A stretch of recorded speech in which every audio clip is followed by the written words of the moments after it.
नमस्कार। आकाशवाणी जयपुर अजमेर से प्रस्तुत हैं प्रादेशिक समाचार।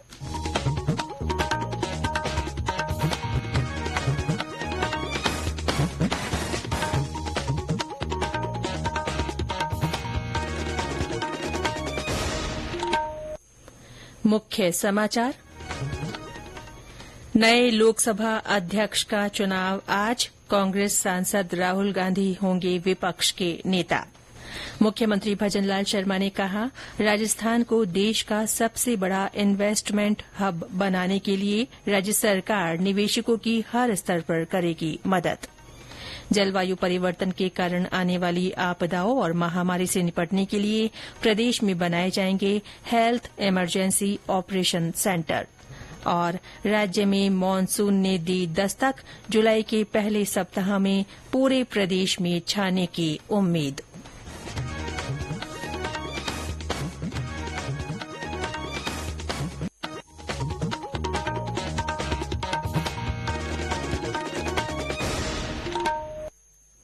समाचारों के साथ मैं रितिका गुप्ता।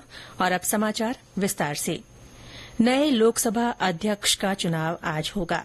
भारतीय जनता पार्टी के वरिष्ठ सांसद ओम बिरला इस पद के लिए राष्ट्रीय जनतांत्रिक गठबंधन एनडीए के उम्मीदवार है। विपक्षी इंडी गठबंधन ने कांग्रेस सांसद के सुरेश को इस पद के लिए उम्मीदवार बनाया है। दोनों उम्मीदवारों ने कल नामांकन भरा था। सरकार और विपक्ष में इस पद के लिए सहमति नहीं बन सकी है। संसदीय कार्य मंत्री किरेन रिजिजू ने कहा कि लोकसभा अध्यक्ष का चुनाव सर्वसम्मति से और निर्विरोध होना चाहिए। उन्होंने कहा कि सरकार ने विपक्षी दलों के सदन के नेताओं से सहमति बनाने के लिए बातचीत की है। विपक्ष ने कुछ शर्तें रखी हैं और उपाध्यक्ष पद की मांग की है। श्री रिजिजू ने कहा कि सहमति में कोई शर्त नहीं होनी चाहिए। उन्होंने विपक्ष से अपने फैसले पर फिर विचार करने का आग्रह किया।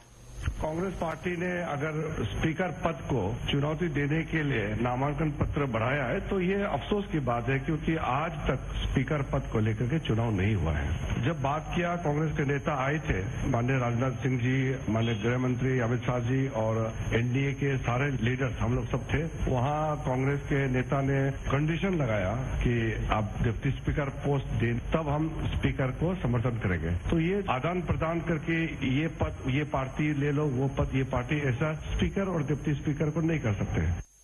उधर कांग्रेस नेता राहुल गांधी ने संसद के बाहर मीडिया से बातचीत में कहा कि विपक्ष लोकसभा अध्यक्ष पद के लिए एनडीए उम्मीदवार को समर्थन देने को तैयार है, बशर्ते उपाध्यक्ष पद विपक्ष को दिया जाए।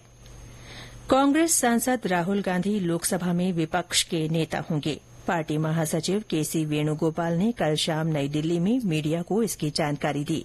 उन्होंने कहा कि कांग्रेस संसदीय दल की अध्यक्ष सोनिया गांधी ने प्रोटेम स्पीकर भर्तृहरि महताब को पत्र लिखकर सूचित किया है कि राहुल गांधी सदन में विपक्ष के नेता होंगे। इस बीच कांग्रेस अध्यक्ष मल्लिकार्जुन खड़गे के आवास पर इंडी गठबंधन के घटक दलों के नेताओं की बैठक भी हुई। मुख्यमंत्री भजनलाल शर्मा ने कहा है कि राजस्थान को देश का सबसे बड़ा इन्वेस्टमेंट हब बनाने के लिए राज्य सरकार निवेशकों की हर स्तर पर मदद करेगी। उन्होंने कहा कि राजस्थान में निवेश की अपार संभावनाएं हैं। श्री शर्मा ने कहा कि सरकार की कोशिश है कि ज्यादा से ज्यादा निवेशक आएं ताकि राजस्थान इन्वेस्टमेंट हब के रूप में उभरे। श्री शर्मा कल मुख्यमंत्री कार्यालय में राजस्थान इन्वेस्टमेंट समिट 2024 की तैयारियों को लेकर उच्च स्तरीय बैठक को संबोधित कर रहे थे। उन्होंने अधिकारियों को समिट के सफल क्रियान्वयन के लिए लगातार निगरानी के निर्देश दिए। उन्होंने कहा कि समिट में होने वाले विभिन्न एमओयू को केवल कागजों पर ही न रखकर धरातल पर उतारा जाए। श्री शर्मा ने अधिकारियों को निर्देश दिए कि सभी उद्योगों को एक ही छत के नीचे निवेश संबंधी सुविधाएं देने के लिए सिंगल विंडो का प्रभावी क्रियान्वयन सुनिश्चित किया जाए। उन्होंने अधिकारियों से समिट में प्रवासी राजस्थानियों की अधिक से अधिक भागीदारी सुनिश्चित करने को भी कहा। आज अंतर्राष्ट्रीय नशा निषेध दिवस है। इस अवसर पर प्रदेश भर में विभिन्न स्थानों पर नशा मुक्ति के कार्यक्रम आयोजित किए जा रहे हैं। हनुमानगढ़ में नशे की प्रवृत्ति पर रोकथाम के लिए जिला कलेक्टर कानाराम के निर्देशन में नशा मुक्त जिला अभियान की कार्ययोजना तैयार की गई है। इसमें जिले के हर नागरिक, गैर सरकारी संस्था और राजकीय विभाग की भागीदारी सुनिश्चित की गई है। इस संबंध में जिला कलेक्टर ने कल नशा मुक्त भारत अभियान के तहत जिले की योजना की समीक्षा बैठक ली। बीकानेर में एक निजी अस्पताल में कार्यक्रम आयोजित किया जा रहा है। कार्यक्रम में नशीले पदार्थों की लत से छुटकारा दिलाने के लिए लोगों को जागरूक किया जा रहा है। ये समाचार आकाशवाणी जयपुर अजमेर से प्रसारित किए जा रहे हैं। प्रदेश में जलवायु परिवर्तन के कारण आने वाली आपदाओं और महामारी से निपटने के लिए हेल्थ इमरजेंसी ऑपरेशन सेंटर बनाए जाएंगे। साथ ही राष्ट्रीय रोग नियंत्रण केंद्र की राज्य शाखा और जयपुर में मेट्रोपॉलिटन सर्विलांस यूनिट की स्थापना भी की जाएगी। चिकित्सा और स्वास्थ्य मंत्री गजेंद्र सिंह खींवसर की अध्यक्षता में कल जयपुर में आयोजित national programme on climate change and human health पर गठित गवर्निंग बॉडी कमेटी की पहली बैठक में ये निर्णय लिए गए। इससे प्रदेश में राष्ट्रीय स्तर की जांच सुविधाएं मिलेंगी। इसके अलावा जलवायु परिवर्तन के कारण होने वाली बीमारियों की सर्विलांस, डेटा एनालिसिस, फीडबैक, जांच और क्षमता संवर्धन में मदद मिलेगी। इस मौके पर श्री खींवसर ने कहा कि आगामी समय में जलवायु परिवर्तन के दुष्प्रभावों को देखते हुए विभिन्न विभागों के समन्वय से एक प्रभावी योजना तैयार कर आगे बढ़ना होगा।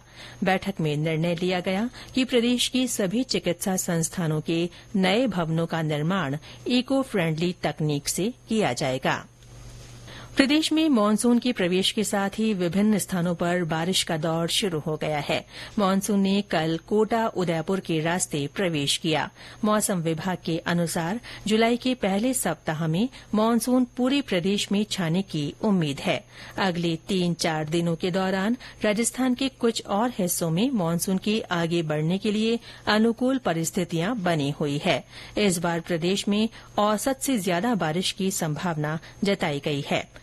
इस बीच कोटा और उदयपुर संभाग के कई जिलों में पिछले 24 घंटों में अच्छी बारिश हुई। कल वनस्थली, चित्तौड़गढ़, डबोक, धौलपुर, भीलवाड़ा और बालोतरा में भी हल्की से मध्यम बारिश हुई। बाड़मेर से हमारे संवाददाता ने बताया कि वहां हुई मूसलाधार बारिश से लोगों को भीषण गर्मी से राहत मिली है।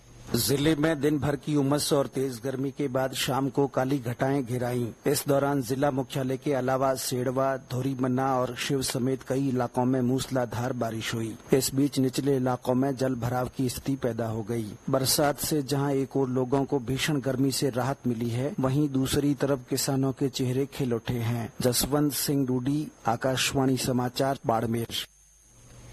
आईसीसी T20 क्रिकेट विश्व कप के पहले सेमीफाइनल में कल अफगानिस्तान का मुकाबला दक्षिण अफ्रीका से होगा। मैच त्रिनिदाद के ब्रायन लारा स्टेडियम में खेला जाएगा। दूसरे सेमीफाइनल में कल शाम गयाना में भारत और इंग्लैंड आमने सामने होंगे। विश्व कप का फाइनल शनिवार को बारबेडोस में खेला जाएगा। प्रधानमंत्री नरेंद्र मोदी आगामी रविवार को आकाशवाणी के मन की बात कार्यक्रम में अपने विचार साझा करेंगे। ये इस मासिक रेडियो कार्यक्रम की 111वीं कड़ी होगी। श्री मोदी के तीसरे कार्यकाल का ये पहला अंक होगा। इस कार्यक्रम के लिए श्रोता अपने विचार और सुझाव टोल फ्री नंबर 1800-117800 के माध्यम से दे सकते हैं। इसके अलावा नमो ऐप और माय जीओवी ओपन फोरम के जरिए भी अपने विचार साझा कर सकते हैं। इस अंक के लिए 28 जून तक सुझाव भेजे जा सकते हैं। मन की बात कार्यक्रम आकाशवाणी और दूरदर्शन के समूचे network, news on AIR website और मोबाइल ऐप पर सुना जा सकता है। इसे आकाशवाणी समाचार, DD न्यूज, PMO और सूचना और प्रसारण मंत्रालय के YouTube चैनलों पर भी लाइव स्ट्रीम किया जाएगा। और अंत में मुख्य समाचार एक बार फिर। नए लोकसभा अध्यक्ष का चुनाव आज होगा। कांग्रेस सांसद राहुल गांधी लोकसभा में विपक्ष के नेता होंगे। मुख्यमंत्री भजनलाल शर्मा ने कहा है कि राजस्थान को देश का सबसे बड़ा इन्वेस्टमेंट हब बनाने के लिए राज्य सरकार निवेशकों की हर स्तर पर मदद करेगी। जलवायु परिवर्तन के कारण आने वाली आपदाओं और महामारी से निपटने के लिए प्रदेश में हेल्थ इमरजेंसी ऑपरेशन सेंटर बनाए जाएंगे। और राज्य में मानसून ने दस्तक दे दी है। जुलाई के पहले सप्ताह में पूरे प्रदेश में मानसून के छाने की उम्मीद है। इसके साथ ही प्रादेशिक समाचार बुलेटिन समाप्त हुआ। नमस्कार।